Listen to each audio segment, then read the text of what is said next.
The Secret of Success.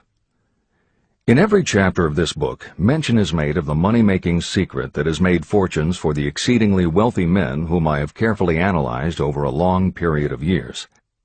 The secret was first brought to my attention by Andrew Carnegie. The canny, lovable old Scotsman carelessly tossed it into my mind when I was but a boy. Then he sat back in his chair with a merry twinkle in his eyes, and watched carefully to see if I had brains enough to understand the full significance of what he'd said to me. When he saw that I had grasped the idea, he asked if I would be willing to spend 20 years or more preparing myself to take it to the world, to men and women who, without the secret, might go through life as failures. I said I would, and with Mr. Carnegie's cooperation, I have kept my promise. Editor's comments. In 1908, during a particularly down time in the U.S. economy and with no money and no work, Napoleon Hill took a job as a writer for Bob Taylor's magazine. He was hired to write success stories about famous men. Although it would not provide much in the way of income, it offered Hill the opportunity to meet and profile the giants of industry and business, the first of whom was the creator of America's steel industry, multimillionaire Andrew Carnegie, who was to become Hill's mentor. Carnegie was so impressed by Hill's perceptive mind that following their 3-hour interview, he invited Hill to spend the weekend at his estate so they could continue the discussion. During the course of the next 2 days, Carnegie told Hill that he believed any person could achieve greatness if they understood the philosophy of success and the steps required to achieve it. "It's a shame," he said, "that each new generation must find the way to success by trial and error when the principles are really clear-cut." Carnegie went on to explain his theory that his knowledge could be gained by interviewing those who had achieved greatness, and then compiling the information and research into a comprehensive set of principles. He believed that it would take at least 20 years, and that the result would be the world's first philosophy of individual achievement. He offered Hill the challenge, for no more compensation than that Carnegie would make the necessary introductions and cover travel expenses. It took Hill 29 seconds to accept Carnegie's proposal. Carnegie told him afterward that had it taken him more than 60 seconds to make the decision, he would have withdrawn the offer. For a man who cannot reach a decision promptly, once he has all the necessary facts, cannot be depended upon to carry through any decision he may make. It was through Hill's unwavering dedication that this book was eventually written. For detailed information on the life of Hill, read or listen to the audiobook of A Lifetime of Riches, the Biography of Napoleon Hill, by Michael J. Ritt, Jr. and Kurt Landers. Michael Ritt worked as Hill's assistant for 10 years and was the first employee of the Napoleon Hill Foundation, where he served as executive director, secretary, and treasurer. The material in his book comes from his own personal knowledge of Hill, as well as from Hill's unpublished autobiography. That is the end of the editor's comment. This book, Think and Grow Rich, contains the Carnegie secret, a secret that has been tested by thousands, now millions of people in almost every walk of life. It was Mr. Carnegie's idea that the magic formula, which gave him a stupendous fortune, ought to be placed within reach of people who do not have the time to investigate how others had made their money. It was his hope that I might test and demonstrate the soundness of the formula through the experience of men and women in every calling. He believed the formula should be taught in all public schools and colleges. He said that if it were properly taught, it would revolutionize the entire educational system, and the time spent in school could be reduced to less than half. In Chapter 4, On Faith, you will read the astounding story of the organization of the giant United States Steel Corporation. It was conceived and carried out by one of the young men through whom Mr. Carnegie proved that his formula will work for all who are ready for it. This single application of the secret, by Charles M. Schwab, made him a huge fortune in both money and opportunity. Roughly speaking, this particular application of the formula was worth $600 million. These facts give you a fair idea of what reading this book may bring to you, provided you know what it is that you want. Editor's comment. According to one method of calculation, through inflation alone, it would take approximately $20 in 2001 to buy what $1 would have bought in 1901. However, to find the contemporary equivalent value of $600 million is not simply a matter of multiplying by the increase in the cost of living. Although there are other factors and variables in calculating buying power, even by conservative estimates, the $600 million would translate into at least $12 billion at the beginning of the 21st century. That's the end of the editor's comment. The secret was passed on to thousands of men and women who have used it for their personal benefit. Some have made fortunes with it. Others have used it successfully in creating harmony in their homes. A clergyman used it so effectively that it brought him an income of upwards of $75,000 a year, approximately $1.5 million in contemporary terms. Arthur Nash, a Cincinnati tailor, used his near-bankrupt business as a guinea pig on which to test the formula. The business came to life and made a fortune for its owners. The experiment was so unique that newspapers and magazines gave it millions of dollars worth of publicity. The secret was passed on to Stuart Austin Weir of Dallas, Texas. He was ready for it, so ready that he gave up his profession and studied law. Did he succeed? You'll read the answer in Chapter 6, Specialized Knowledge. While I was the advertising manager of the LaSalle Extension University, I had the privilege of seeing J.G. Chaplin, president of the university, use the formula so effectively that he made LaSalle one of the great extension schools of this country. The secret is mentioned no fewer than 100 times throughout this book. It has not been directly named, for it seems to work more successfully when it is merely left in sight, where those who are ready and searching for it may pick it up. That is why Andrew Carnegie passed it to me without giving me its specific name.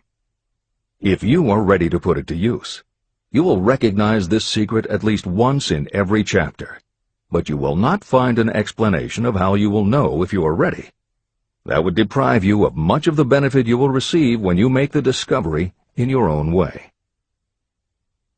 If you have ever been discouraged, if you have had difficulties that took the very soul out of you, if you have tried and failed, if you were ever handicapped by illness or physical affliction, the story of my own son's discovery and use of the Carnegie formula may prove to be the oasis in the desert of lost hope for which you have been searching. This secret was extensively used by President Woodrow Wilson during the World War, and by President Roosevelt during the Second World War. It was passed on to every soldier in the training received before going to the front. President Wilson told me it was a powerful factor in raising the funds needed for the war. A peculiar thing about this secret is that those who acquire and use it find themselves literally swept on to success. However, as is often pointed out in this book, there is no such thing as something for nothing. The secret cannot be had without paying a price, although the price is far less than its value. Another peculiarity is that the secret cannot be given away, and it cannot be purchased for money. Unless you are intentionally searching for the secret, you cannot have it at any price. That is because the secret comes in two parts, and in order for you to get it, one of those parts must already be in your possession. The secret will work for anyone who is ready for it. Education has nothing to do with it. Long before I was born, the secret had found its way into the possession of Thomas A. Edison, and he used it so intelligently that he became the world's leading inventor, although he had only 3 months of schooling. The secret was passed on to Edwin C. Barnes, a business associate of Mr. Edison's.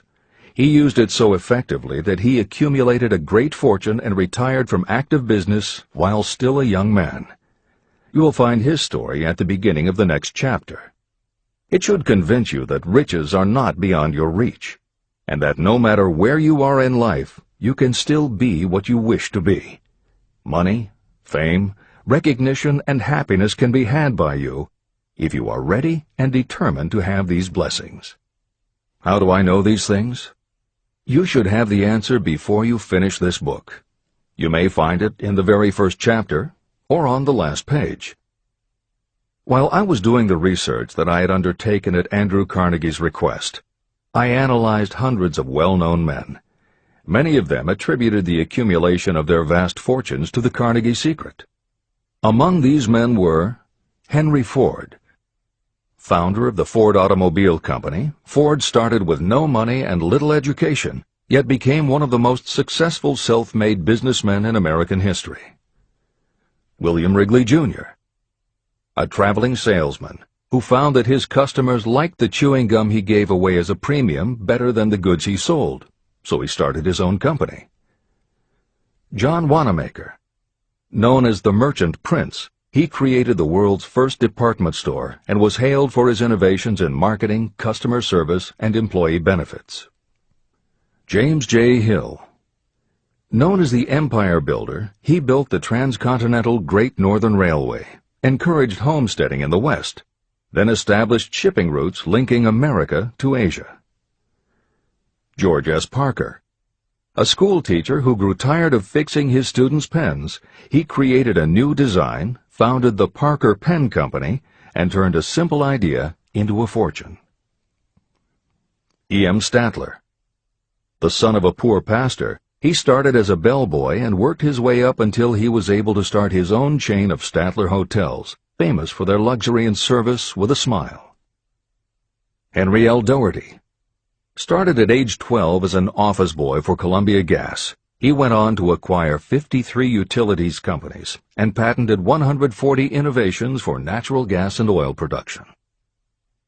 Cyrus H.K. Curtis. Starting with a small agricultural weekly, Curtis turned it into Ladies' Home Journal, created Saturday Evening Post, then assembled one of the largest newspaper empires. George Eastman. Inventor and founder of the Eastman Kodak Company, he created many of the innovations that popularized photography and transformed the motion picture industry. Charles M. Schwab. The right-hand man of Andrew Carnegie, he was president of Carnegie Steel Company, brokered the deal that formed U.S. Steel, and went on to found Bethlehem Steel. Theodore Roosevelt. 26th President of the United States from 1901 to 1909. John W. Davis. A lawyer and political leader, Davis was Solicitor General under President Woodrow Wilson and later appointed Ambassador to Great Britain. Elbert Hubbard. Philosopher, publisher of the Fra magazine, and founder of the Roy Crofters Artists Colony, Hubbard was also the author of many bestsellers including A Message to Garcia. Wilbur Wright. A bicycle shop owner who, with his brother Orville, became the first Americans to fly heavier-than-air aircraft and pioneered the aviation industry. William Jennings Bryan. Newspaper publisher, presidential nominee, Secretary of State under President William McKinley, but perhaps best known as the lawyer who defended creationism at the Scopes monkey trial. Dr. David Starr Jordan. Educator, scientist, author of over 50 books, he was the nation's youngest university president at Indiana University and became the first president of Stanford University. J. Ogden Armour. Inherited his family's meatpacking business, turned it into a conglomerate with more than 3,000 products, was an owner of the Chicago Cubs, and a director of National City Bank and American International Corporation. Arthur Brisbane. A crusading journalist and syndicated columnist, Brisbane was sought after by every major news organization and was the most read and highest-paid editorial writer of his day. Dr. Frank Gunsaulus. A Chicago preacher who delivered such a powerful sermon, Philip D. Armour gave him $1 million to start the Armour Institute of Technology, of which he became president.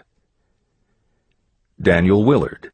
President of the B&O Railroad for more than 30 years, he was honored by having the city of Willard, Ohio, named for him. King Gillette. A traveling salesman and born tinkerer, Gillette was trying to shave on a moving train when he came up with the idea of the safety razor, which became the foundation of a corporate giant. Ralph A. Weeks. President of International Correspondence Schools, Weeks helped finance Napoleon Hill's Intra-Wall Institute, established to educate and rehabilitate prison inmates. Judge Daniel T. Wright, instructor at Georgetown Law School, where Napoleon Hill was studying when Bob Taylor's magazine gave him the assignment to write a profile of Andrew Carnegie. John D. Rockefeller. With $1,000 in savings plus another $1,000 borrowed from his father, he started a kerosene company which he grew into the giant Standard Oil and one of the world's greatest fortunes. Thomas A. Edison. Inventor and entrepreneur, he perfected the electric light bulb, the phonograph, the motion picture camera, and owned the rights to more than 1,000 patented inventions. Frank A. Vanderlip. A poor boy who became a journalist, social reformer, and self-made millionaire, he was president of the National City Bank, now Citibank, and Assistant Secretary of the Treasury. F. W. Woolworth. A clerk in a general store, he pioneered the idea of fixed-price selling and self-service and forever changed retail selling with a chain of Woolworth 5 and 10 cent stores. Colonel Robert A. Dollar. Starting with a small schooner bought to haul lumber down the West Coast, he built the Dollar Steamship Company, the largest fleet of luxury liners sailing under the U.S. flag. Edward A. Filene. Founder of the Boston-based stores, he devised revolutionary methods of distribution and merchandising and became famous for the first bargain basement department. Edwin C. Barnes. The only man Thomas Edison ever had as a partner, Barnes took Edison's failing dictaphone and sold it so successfully it became a fixture in offices and made him a multimillionaire. Arthur Nash. A Cincinnati tailor who used his bankrupt business as a guinea pig for the Carnegie Secret and was so successful the newspapers made him famous as Golden Rule Nash. Clarence Darrow. Famed as a lawyer, public speaker, and defender of the underdog, Darrow is best known as the lawyer who defended teaching the theory of evolution at the Scopes monkey trial. Woodrow Wilson. 28th President of the United States of America from 1913 to 1921. William Howard Taft. 27th President of the United States of America from 1909 to 1913. Luther Burbank. World-renowned horticulturalist who introduced over 800 varieties of new plants in his effort to improve the quality of plants and thereby increase the world's food supply. Edward W. Buck. Although he had only 6 years' schooling, by the age of 20 he was editor of Ladies' Home Journal, which he helped to build into the world's most widely circulated magazine. Frank A. Munsey. A telegraph operator who quit to launch Argosy magazine, then parlayed his fortune into a newspaper empire that included the Washington Times and the New York Herald. Elbert H. Gary. Chairman of U.S. Steel, at the time the largest corporation in the world, Gary spearheaded the construction of its first major project, the Gary Works Steel Plant, and the city of Gary, Indiana.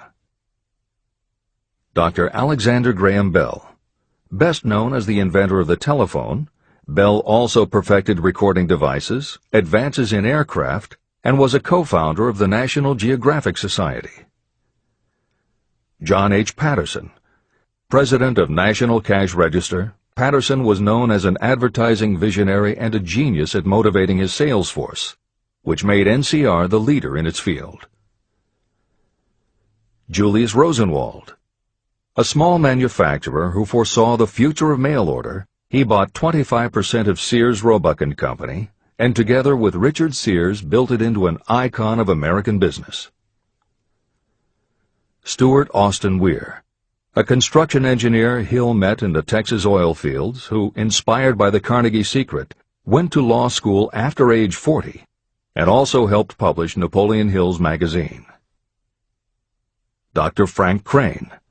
A noted psychologist, essayist, and author of the book 4-Minute Essays on subjects such as the price of liberty, pragmatism, the duty of the rich, and how to keep friends. J. G. Chaplin, president of the LaSalle Extension University at the time Napoleon Hill worked in the university's advertising and sales department, where he first realized his talent for motivating people. Jennings Randolph, a congressman, then U.S. Senator from West Virginia. Randolph was a lifelong admirer of Napoleon Hill, and it was he who encouraged Hill to act as advisor to President Franklin Delano Roosevelt. These names represent a small fraction of well-known Americans whose achievements, financial and otherwise, prove that those who understand and apply the Carnegie Secret reach high positions in life. Editor's comment. As Napoleon Hill says, the preceding list includes only some of the more than 500 multimillionaires and extraordinarily successful individuals whom Napoleon Hill interviewed prior to writing Think and Grow Rich. It does not include the equally impressive list of people he came in contact with after the publication, nor does it include the names of those who did not have the opportunity to meet Napoleon Hill personally, but who attribute their success to having read this book. It is said that Napoleon Hill and Think and Grow Rich have made more millionaires than any other person in history. It might equally well be said that Napoleon Hill inspired more motivational experts than any other man in history. It is practically impossible to find a motivational speaker who does not draw upon Hill's work. His influence can be seen in the writings of his early peers, Dale Carnegie and Norman Vincent Peale. Later, successful authors and speakers such as W. Clement Stone, Og Mandino, and Earl Nightingale either worked directly with Napoleon Hill or with the Napoleon Hill Foundation. Echoes of Hill's principles can also be found in books by people as diverse as Wally Famous Amos, Mary Kay Ash, Ken Blanchard, Adelaide Bry, Chicken Soup for the Soul authors Jack Canfield and Mark Victor Hansen, Debbie Fields, Shakti Gawain, John Gray, Susan Jeffers, Bruce Jenner, Charlie Tremendous Jones, Tommy Lasorda, Art Linkletter, Joan London, Dr. Maxwell Maltz, James Redfield, Dr. Bernie Siegel, Jose Silva, Brian Tracy, Lillian Vernon, and Dennis Waitley. Stephen Covey, author of The 7 Habits of Highly Effective People, has often spoken of the influence of Napoleon Hill. Anthony Robbins, arguably the most successful motivational author and speaker at the beginning of the 21st century, has acknowledged Napoleon Hill as a personal hero. That is the end of the editor's comment. I have never known anyone who was inspired to use the Carnegie Secret who did not achieve noteworthy success. On the other hand, I have never known anyone to distinguish themselves or to accumulate riches of any consequence without possession of the secret. From these two facts, I draw the conclusion that the secret is more important for self-determination than anything you receive through what is popularly known as education. Somewhere, as you read, the secret will jump from the page and stand boldly before you, if you are ready for it. When it appears, you will recognize it. Whether you receive the sign in the first chapter or the last, stop for a moment when it presents itself, and make a note of the time and place. You will want to remember, because it will mark the most important turning point of your life. Remember, too, as you go through the book, that it deals with facts and not with fiction. Its purpose is to convey a great universal truth through which you, if you are ready, may learn what to do and how to do it. You will also receive the needed stimulus to make a start. As a final word of preparation, may I offer one brief suggestion which may provide a clue how the Carnegie Secret may be recognized? It is this: achievement and all earned riches have their beginning in an idea. If you are ready for the secret, you already possess one half of it.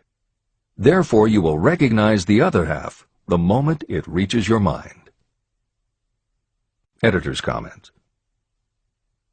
Unlike much of the business and motivational literature available, Think and Grow Rich is not written for readers to skip around from chapter to chapter, taking a concept here and an idea there to solve the problem of the moment. This book is written as a carefully integrated whole, to be read in its entirety, from beginning to end.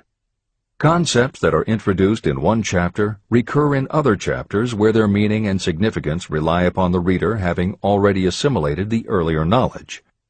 The chapters are designed to build upon one another in such a way that every word is to be read, every idea is to be considered, and every concept is to be understood and absorbed. Think and Grow Rich is often called the first philosophy of personal achievement, and a philosophy is more than a collection of solutions to business problems. A philosophy is a system of principles that will guide your thoughts and actions, and provide you with a code of ethics and a standard of values. Think and Grow Rich will not just change what you think, it will literally change the way you think. In preparing this new and updated edition, every aspect of Think and Grow Rich has been analyzed to ensure its relevance to the current business climate.